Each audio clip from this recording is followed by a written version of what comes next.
All right, so we're diving right in. Healthy eating for fat loss. I feel like everyone wants to know more about this. Yeah, it's a hot topic for sure. For this deep dive, we're going to be looking at an episode called The Truth About Healthy Eating, Simple Steps for Fat Loss. Okay. And it's from a show called Health Facts.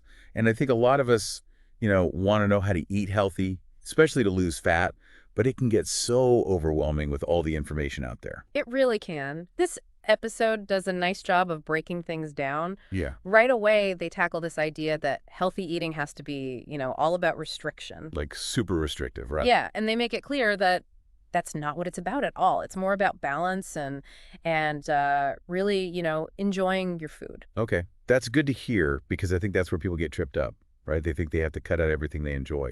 So what's the alternative then? The episode really emphasizes whole foods, Okay. choosing nutrient-dense foods and allowing yourself to have treats in moderation. Okay. I'm liking this already.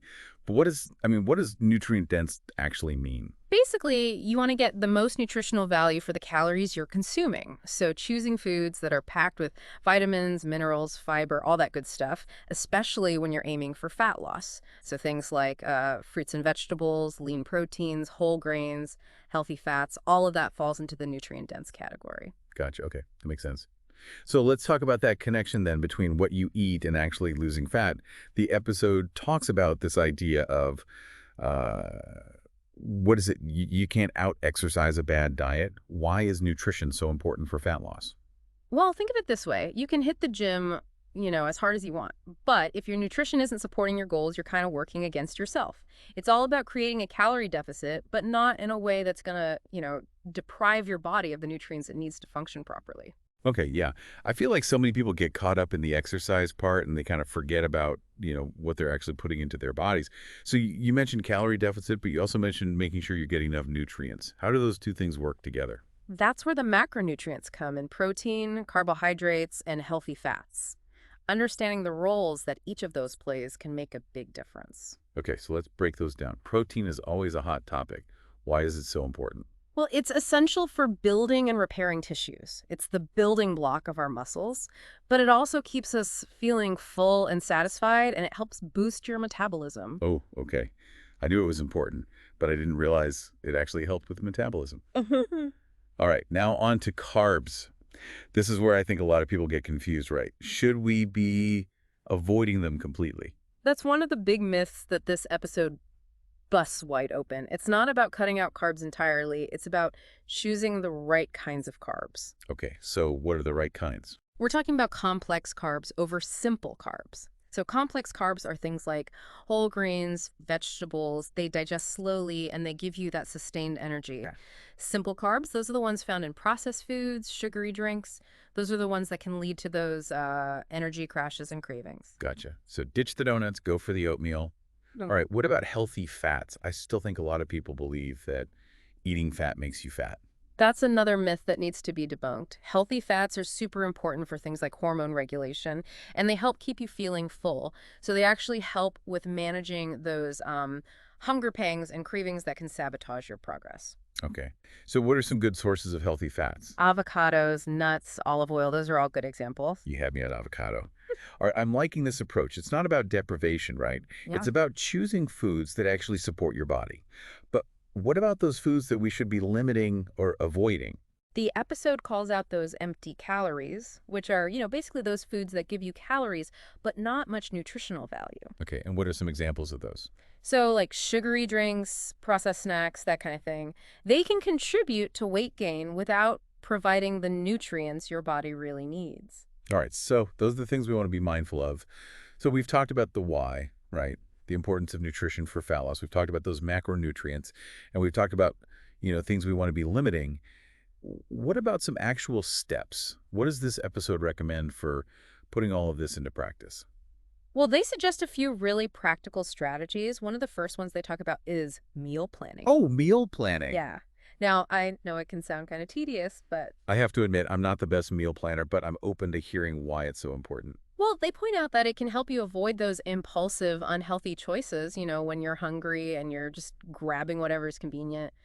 Okay, Yeah. that's true. If you've got a plan, you're less likely to make those, bad decisions on the fly. Exactly. What else is on the list? Portion control. Okay. And what are some good ways to manage portions? They suggest things like using smaller plates, pre-portioning snacks, or practicing mindful eating. Okay. So it's not about, depriving yourself. It's just about being more aware of how much you're eating. I'm also seeing a lot of emphasis on fruits and vegetables in this episode, which I Right. love. Yeah. What are some easy ways to get more of those into our diets? Well, they say to think beyond just salads. You can add fruits and veggies to smoothies, blend them into sauces, roast them. Okay. You can even sneak them into baked goods. Oh, that's a good idea. Sneaky veggies. I like it. Right. Okay, what else is on the list? They talk about the importance of hydration. Oh, staying hydrated. Yeah, because sometimes we actually mistake thirst for hunger. That's so true. I know I've definitely done that before. Right. And then another big one is limiting processed foods. Okay, so not cutting them out entirely, but just being more mindful. Right. It's more about shifting the focus to those whole unprocessed options as much as you can. Okay, that feels more doable than like going cold turkey on everything. What was that last tip? I think I saw something about mindful eating. Yeah. Mindful eating, it's about slowing down, really paying attention to your food, savoring every bite. Okay. They point out that it can help with digestion. It can also help you recognize those true hunger cues. Oh, I like that. Being more in tune with your body's signals. Exactly. Okay, we've covered a lot of ground already. I'm really starting to see, how these small changes can make a big difference in our overall approach to eating and even to our health.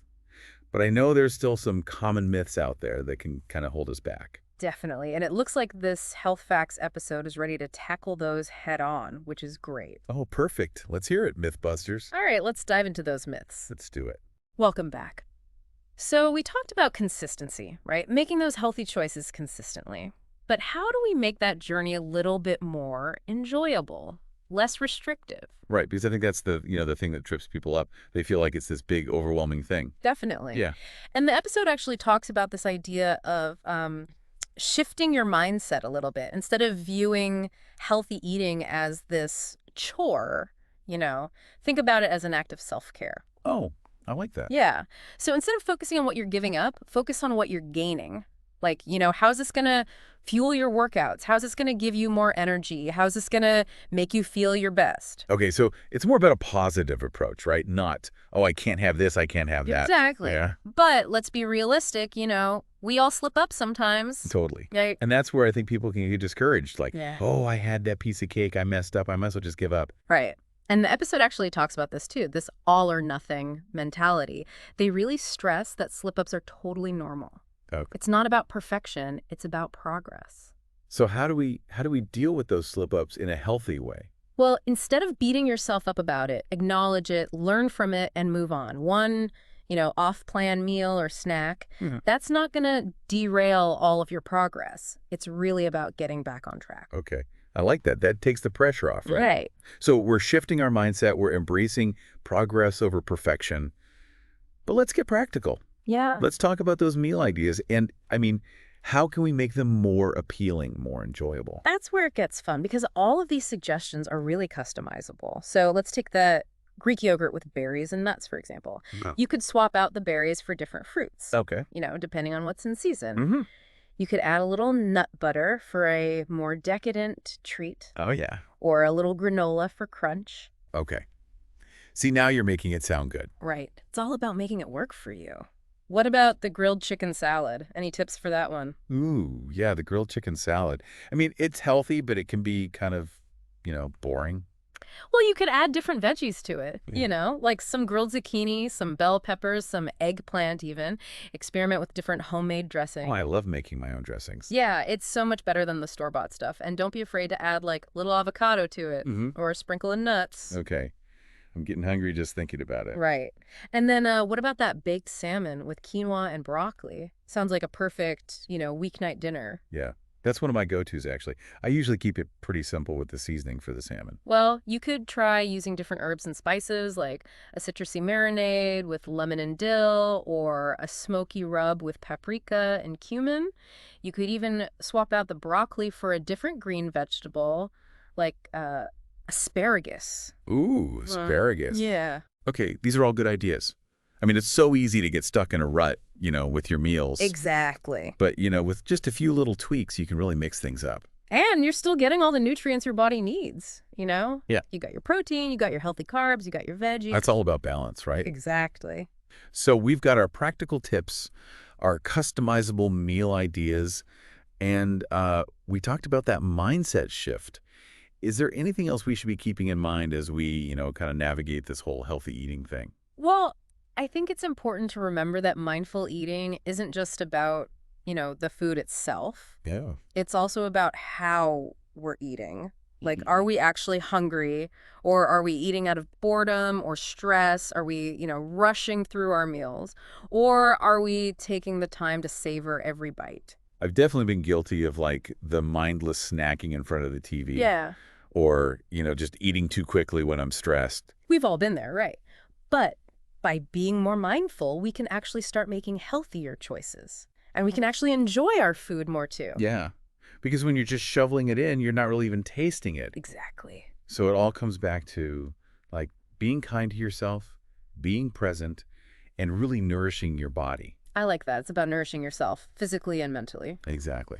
But, one thing that I still find a little overwhelming is just, the amount of information out there. Yeah. It's like everyone's got an opinion and everyone's got a different diet. So how do we know what to believe? Well, that's a good question. And luckily, the Health Facts episode actually addresses that in the next part. So they've got some really valuable tips for kind of, sifting through all of the noise and finding what actually works for you. Okay. I'm ready to hear this because I think a lot of us feel that way, right? For sure. Like we're just bombarded with information. Yeah. So we'll dig into that right after the break. All right, so we're back, and we're talking about information overload. Like, how do we know what to believe when it comes to healthy eating? Yeah, it's a real jungle out there. Right. Everyone's got a different opinion. So, what are some red flags? What should we be looking out for? Well, this episode actually gives some really helpful tips. One of the things they talk about is, those promises of really fast results, like those lose 10 pounds in a week kind of things. Yeah, I always figured those were too good to be true. Exactly. Sustainable healthy weight loss is a gradual process, right? Right. And this episode really emphasizes making those lifestyle changes, not just quick fixes. Okay. What other warning signs should we be watching out for? Anything that demonizes an entire food group, like carbs are the enemy. Oh, yeah, I've definitely seen those, like no-carb diets. Right. You need a balanced approach Okay. for long-term success and to make sure you're getting all the nutrients that you need. So no living on cabbage soup for a week. Right. Those types of diets, they're just not sustainable, and they can actually mess with your metabolism and even, your relationship with food. Okay, so if we're not supposed to, like, trust those flashy headlines, those fad diets, where should we be getting our information from? Well, they talk about a few reliable sources. So first and foremost, your healthcare professionals like registered dietitians, nutritionists, they have the education, the expertise. Right, it's like going to a mechanic for your car, Yeah. right? You want someone who knows what they're doing. Exactly. And then also look to reputable websites like government health websites, universities. Okay, so like those .gov, .edu, .org, those kinds of things. Exactly, yeah. Okay. Yeah. But even then, I guess you should always, kind of do your own research, be a little bit critical, right? Absolutely. What about all that advice we see on social media? Ah, yes. Social media, it's a tricky one Right. because just because something is, trending or your favorite influencer's promoting it, that doesn't mean it's accurate. Well, that's a good point. And be wary of anecdotal evidence. Like, what works for one person doesn't necessarily mean it'll work for you. Right. We all have different bodies, different lifestyles. Exactly. So I think the key takeaway here is that even with all of this, evidence-based information that's out there, there's still room for individualization. Okay, so there's no one-size-fits-all approach. Exactly. And the episode really emphasizes listening to your own body, Okay. experimenting, seeing what feels good for you. I like that. It's more about self-discovery, right? Yes, Not about following some rigid set of rules. exactly. It's about making informed choices that, work for you. And remember, you don't have to do this alone. Oh, that's a good point. If you're feeling overwhelmed, reach out to a registered dietitian, reach out to a nutritionist. They can really help you create a plan that, aligns with your goals. That's great advice. Yeah. So as we wrap up this deep dive, what's the main takeaway you want listeners to kind of walk away with? I think it's that healthy eating isn't just about, the food that you're putting on your plate. Uh-huh. It's about your whole relationship with food and your relationship with your body. I love that. It's about being kind to yourself Mm-hmm. and making choices that really support both your physical and your mental health. Yes, and that's something we can all work on, right? Mm, It's a journey. exactly. And remember, consistency is key. Yes, Don't get discouraged if you have setbacks, if you, slip up. Celebrate those small wins and just keep moving forward. I love that. It's about progress, not perfection. Exactly. And that's a wrap on our deep dive into healthy eating for fat loss. We hope this has been helpful, insightful, and maybe even a little inspiring. Yes, remember, knowledge is power. And now you have the tools to really make those informed choices, create a healthy lifestyle that works for you. Absolutely. Happy eating, everyone. Happy eating.